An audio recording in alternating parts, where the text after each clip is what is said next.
Hello my dear lovely students, welcome to our e learning channel. इस चैनल में हम आपके लिए कक्षा 10वीं के लिए जो वार्षिक परीक्षा होने वाली है उसके लिए महत्वपूर्ण प्रश्नों की एक सीरीज बना रहे हैं जो 2025-26 में आपके काम आएगी, आगे भी काम आएगी अगले वर्षों के लिए।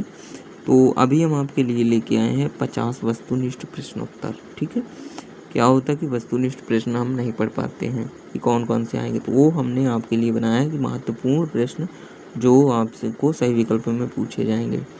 तो यदि आप इतने पढ़ लेते हो, लगभग 100 तक पढ़ लेते हो, 100 क्वेश्चन वस्तुनिष्ठ प्रश्न के, तो आपसे लगभग सारे बन जाएंगे, पूरे जितने होंगे वस्तुनिष्ठ प्रश्न आपसे बन जाएंगे।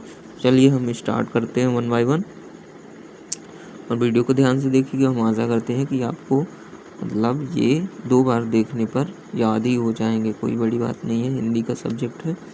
चलिए शुरू करते हैं। द फर्स्ट वन इज, मतलब पहला लिखा है प्रश्न नंबर 1, सही विकल्प चुनकर लिखिए। काव्य भाषा को सुंदर बनाने के लिए प्रयोग किया जाता है।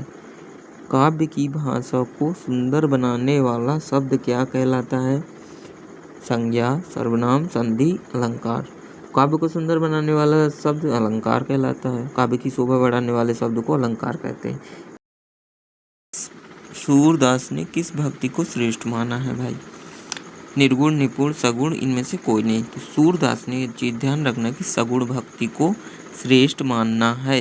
मतलब सूरदास कहते हैं कि साक्षात ईश्वर को कल्पना में नहीं, मतलब देखने में, सगुण भक्ति को, निर्गुण में नहीं, कि बिना निर्गुण का मतलब है कि उसका कोई शरीर नहीं है, कोई रूप नहीं है। असगुण का मतलब है उसका स्वरूप है। इन्होंने सूरदास ने कृष्ण भगवान को माना था। तो क्या आंसर होगा? सगुण। थर्ड नंबर है, गीतिका के प्रत्येक चरण में मात्राएं होती हैं। 24, 26, 28, 32। तो गीतिका के प्रत्येक चरण में 28 मात्राएं होती हैं, चीज ध्यान रखना है। फिर लिखा है चौथा नंबर, सर्वाधिक लोकप्रिय महाकाव्य है कामायनी, साकेत, लोकायतन, रामचरितमानस। तो उत्तर होगा रामचरितमानस। सर्वाधिक लोकप्रिय है ये महाकाव्य रामचरितमानस। ठीक है। फिर है संचारी भावों की संख्या है 30, 33, 36, 40। संचारी भावों की संख्या कितनी है? 33 है।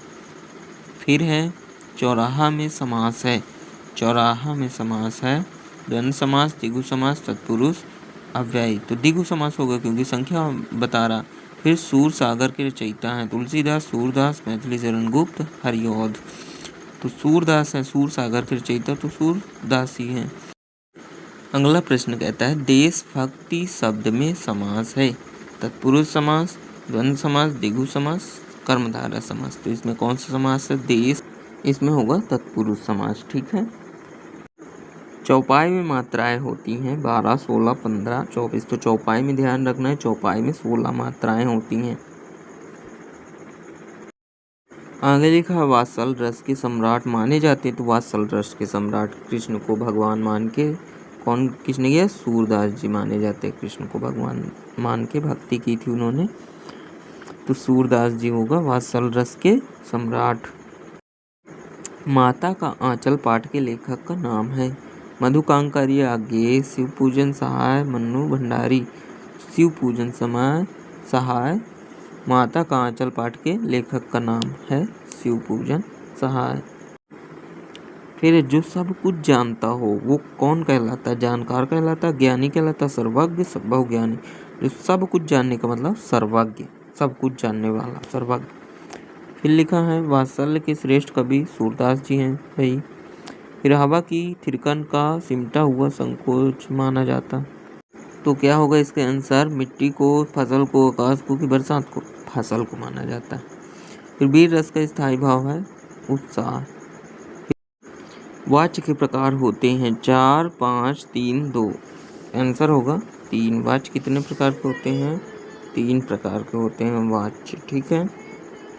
मधुकांकार्य की सहेली का नाम है मणि, जितेन, प्रियमदा, वसुंधरा। तो इसका आंसर होगा मधुकांकार्य की सहेली मणि थी। प्रवंचना का शाब्दिक अर्थ है, 4 ऑप्शन दिए हुए हैं, प्रेम, वात्सल्य, घृणा, धोखा। प्रवंचना का शाब्दिक अर्थ होगा धोखा, फ्रॉड। फिर है करुण रस का स्थायी भाव है श्रृंगार, रौद्र, भय, शोक। तो करुण रस का स्थायी भाव होता है शोक। फिर है दशानन में समास है, दस है आनंद जिसके, बहुब्रीहि समास होगा इसका। ठीक है। रावण तारकेश्वर नाथ का असल नाम था। तो यदि ये वाला आता है तो इसमें कंफ्यूज नहीं होता, तारकेश्वर नाथ का असल नाम तारकेश्वर नाथ ही था। ठीक है, विश्वनाथ नहीं नाम था उनका। फिर है कुहासा का अर्थ है कुहासा का कंबल, कोहरा, सन्नाटा, सहारा। कुहासा का अर्थ क्या है? कोहरा। हिंदी दिवस किस दिनांक को मनाया जाता है? 14 सितंबर, 14 अगस्त, 14 दिसंबर की 14 नवंबर? 14 सितंबर को हिंदी दिवस मनाया जाता है। ये थोड़ा सा कठिन है, याद करने लायक है।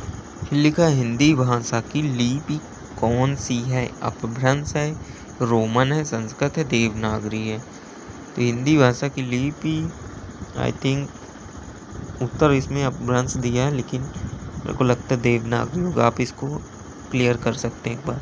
फिर लिखा वर्तमान में लगभग कितने लोग हिंदी भाषा का प्रयोग करते हैं? 20 करोड़, 70 करोड़, 50 करोड़, 25 करोड़? इसका आंसर होगा 70 करोड़, अधिक से अधिक। आगे के प्रश्न हम आपको बाद अगली वीडियो में देंगे, नहीं बड़ी हो जाएगी। तब तक के लिए धन्यवाद। तब तक के लिए चैनल को सब्सक्राइब जरूर करें, जिससे आगे आने वाली वीडियो आपको सबसे पहले मिले। Thank you very much.